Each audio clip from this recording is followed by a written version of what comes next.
merasa tertarik untuk menjadi seorang misionaris alam Vincentian Indonesia? Seperti ini. Seperti ini. Seperti ini.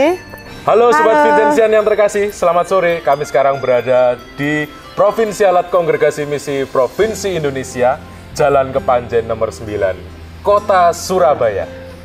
Hari ini saya bersama dengan Rere. Nanti kita akan cerita banyak soal bagaimana Rere bisa tertarik untuk menjadi seorang katekis dan seorang misionaris awam Vincentian Indonesia. Betul. Untuk bagaimana mengetahui motivasinya dan bagaimana seluk-beluknya ada manusia seperti ini. Seperti ini. Seperti ini. Seperti ya. ini. Rere akan bercerita siapa namanya, asalnya dari mana, lalu motivasi awal untuk menjadi seorang katekis. Silakan Rere. Halo, saya Redopa Borusitepu yang biasa dipanggil Rere ya. Saya asalnya dari Medan. Kalau kota kecilnya itu di Brastagi, kota dingin. Jadi bagi siapa saja yang mau ke sana boleh. Untuk motivasi awal sebenarnya tidak ada, Prater. Karena tidak ada. Jujur saja dulu pas SMA saya itu pengennya masuk ke jurusan teknik. Dan kebetulan pada saat itu abang saya yang berkuliah di STKIP Widya Yuwana sedang magang. Lokasinya di mana, Rere? Di Madiun, Jalan Sugio Pranoto. Di Madiun. Tuh. Lanjut mungkin. Di pada kesempatan tersebut abang saya sedang magang di kampung saya sendiri karena dulu pas zamannya COVID, Prater. Jadi COVID ya, bukan COVID. Oh ya, ini orang Batak ini agak sulit ya untuk orang Batak. K dan juga PF itu agak sulit. Agak rancu gitu ya. Agak rancu, Oke, agak aneh. Lalu kebetulan pada saat itu abang saya menawarkan bagaimana jika saya masuk ke kampusnya. Ada kesulitan waktu tes penerimaan atau tes apa gitu? Puji Tuhan tidak, Prater. Kebetulan ada tes pendaftaran untuk KIP. Nah, Kartu Indonesia Pintar. Pintar. Oke. Jadi tidak ada angin, tidak apa. Memang tidak ada apa plan ataupun kepikiran untuk dapat, tetapi puji Tuhannya saya keterima, Prater. Oh gitu. Setelah melalui beberapa proses seperti wawancara dan juga ada tahap pendaftaran tersebut. Nah, itu salah satu motivasi saya dan juga kan ada interview toh. Jadi dosen itu bertanya mengapa saya ingin masuk. Terus saya cerita sejujurnya. Lalu ditanya mengapa kalau misalkan ini nggak bisa keluar, kalau keluar dibalikkan lagi uangnya toh kalau KIP. Jadi saya mikir kenapa tidak dimanfaatkan peluang yang begitu besar? KIP itu kan gratis semua, jadi gratis. Peluangnya berarti sangat besar untuk kuliah. Jadi saya mengambil motivasi uang yang saya dapatkan harus dikembangkan, harus lulus gitu aja. Oke Sobat Vincentian, for your information, FYI ya. FYI. STKIP Widya Yuwana itu dirintis pendiriannya oleh para Romo Kongregasi Misi. Waktu itu adalah Romo Paul Henricus Jansen. Betul ya Rere ya? Betul. Jadi STKIP Widya Yuwana ini memiliki kayak semacam nilai-nilai kekhasan Vincentian yang nantinya selama proses pembinaan ditanamkan kepada calon-calon katekis ini. Nah, Re, kira-kira apa sih nilai-nilai Vincentian yang ditanamkan oleh para dosenmu di STKIP itu yang mungkin membuatmu terkesan untuk sekolah di STKIP? Jujur saja ketika di kuliah di STKIP kan Vincentius memiliki 5 keutamaan tuh. Nah, betul. Mungkin dari kelima itu saya hanya bisa memenuhinya satu yang palingnya yang saya tekuni dari kesederhanaan, Prater.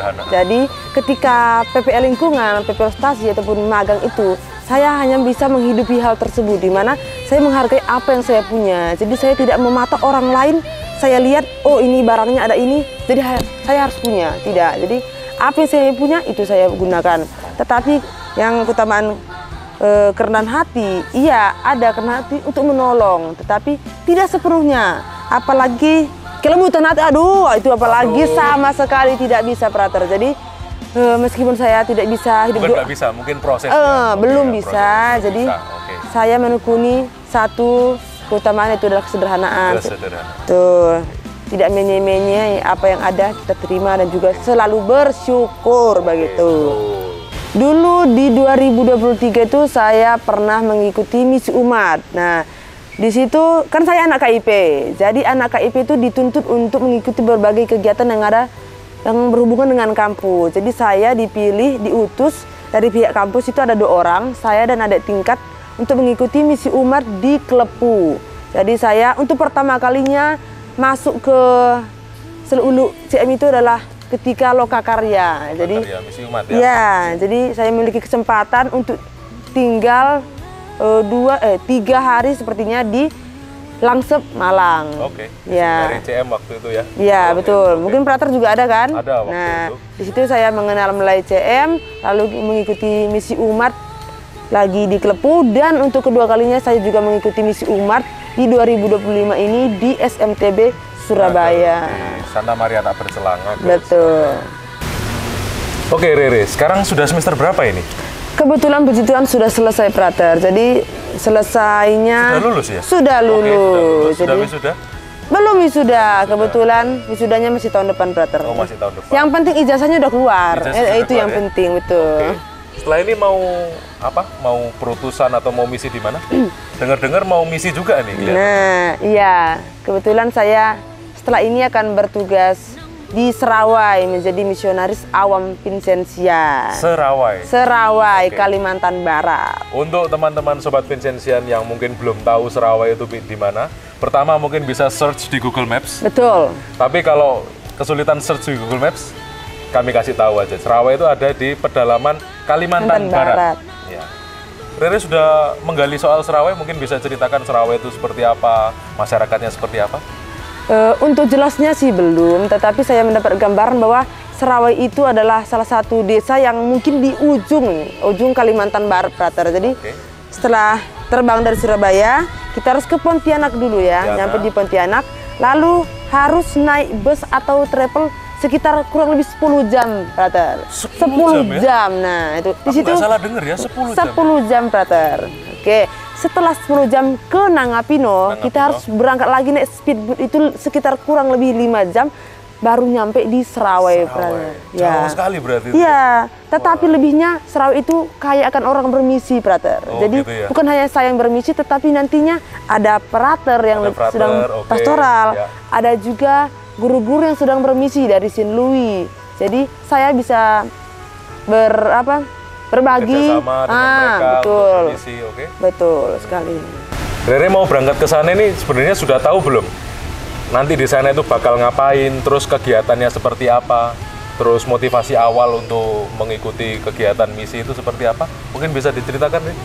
Berdasarkan informasi dari Romo Novan dan juga Romo Gigih ya, Jadi nanti kan banyak nih yang bermisi di sana. Jadi saya ditempatkan di stasi-stasi. Nah, mungkin di permulaan misi nanti saya akan di Serawai kurang lebih 3 atau 4 bulan, langsung dikirimkan ke stasi-stasinya, karena mengingat stasi-stasinya kan jauh dari paroki. Jadi tidak memungkinkan Romo itu langsung ke stasi-stasi dalam 1 tahun itu secara merata. Mungkin ada 1 tahun itu ke stasi cuma 1-2 kali. Jadi saya bisa membantu menggantikan tugas Romo untuk mengunjungi para umat yang di sana, mengikuti kegiatan lingkungan, katekese, ibadat. Sebagai seorang misionaris, nanti Rere sudah siap dengan segala hal yang mungkin belum ada dalam pikiran, karena kan tahu sendiri kan, Re, tempat yang jauh, pedalaman, segalanya masih terbatas ya, mungkin sudah siap untuk hal-hal seperti itu, dan mungkin gimana sih cara mempersiapkannya, boleh sharing? Siap dan tidak siap pasti siapnya, Satu, saya adalah orang yang suka berpetualangan ya, Jadi satu menjadi hal yang menarik menurut saya ketika mendengar ke Kalimantan, karena satu, saya menyukai alam. Kedua, saya suka sungai. Jadi di sana ya mungkin orang bilang di sana harus mandi sungai. Ya, saya siap kalau untuk mandi sungai. Yang saya takutkan hanya satu, adalah untuk budayanya yang mungkin berbeda dengan kita di sini ataupun di Medan sana. Jadi saya harus beradaptasi dengan baik, bagaimana orang di sana, bagaimana tutur saya berbicara, bagaimana saya menerima atau menolak orang lain di sana. Jadi saya harus mulai nanti menerima atau melihat bagaimana budaya orang di sana, cara hidup mereka, bagaimana dengan sinyal ya. Di sana ceritanya informasinya nggak ada sinyal. Jadi untungnya saya juga jomblo ya. Jadi mungkin itu menjadi bukan suatu masalah yang besar ya. Mungkin masalahnya tidak bisa video call dengan orang tua. Tetapi ya saya sudah konfirmasi kepada orang tua bahwa kondisinya di sana begitu dan orang misi itu harus begitu. Gimana tanggapan orang tua? Awalnya sih orang tua saya bilang gini, loh kalau kamu jadi katekis atau menjadi misionaris, kenapa enggak dari dulu aja kuliah di Medan? Karena di Medan juga ada sekolah pastoral, Mo. Saya bilang, lah ini kan panggilan. Setelah itu orang tua saya tidak pernah memaksa ya, jadi bilang, ya udah terserah kamu aja, mau pergi kemana aja terserah, begitu. Oke, Sobat Vincentian, dari saya itu hal yang bisa saya ambil dari perutusan menjadi seorang misionaris awam Vincentian adalah mengambil hidup kesederhanaan menjadi seorang misionaris. Tentunya menjadi seorang misionaris tidak memiliki harta duniawi yang sebanyak seperti profesi-profesi yang lain. Tetapi ketika kita percaya kesederhanaan yang berasal dari orang-orang di sana mungkin memberikan kita rasa syukur yang jauh lebih besar dalam kehidupan. Seperti yang Santo Vincentius bilang, tidak perlu memusingkan tentang harta duniawi, tetapi menerima apa yang diselenggarakan oleh Tuhan Yesus sendiri. Dan saya juga percaya bahwa tugas saya ataupun perutusan saya menjadi seorang misionaris itu adalah sebuah panggilan, juga sebuah utusan yang terbaik dalam hidup saya. Ya, mungkin memikirkan hal duniawi, ya jelas, tetapi saya percaya ketika saya membantu orang lain, maka orang lain juga akan membantu saya menggunakan cara yang lain. Itu dari saya, Frater. Gimana Sobat Vincentian? Setelah mendengar apa yang diceritakan oleh Rere tadi, merasa tertarik untuk menjadi seorang misionaris awam Vincentian Indonesia? Jangan ragu, jangan khawatir. Kalau kalian merasa tertarik bergabung bersama kami, kita akan menyebarkan kabar gembira Kristus ke seluruh dunia kepada orang-orang miskin. Jangan ragu, kami tunggu kedatangan. Burung Irian, burung cendrawasih, cukup sekian dan terima kasih. Sampai jumpa Sobat Vincentian. Saya Sulis Chandra mengajak Anda untuk mengikuti renungan harian Vincentian setiap hari di channel YouTube Yakobis TV. Jangan lupa untuk subscribe, like, komen, dan share, serta nyalakan lonceng notifikasinya. Yakobis TV, dari kedalaman hati.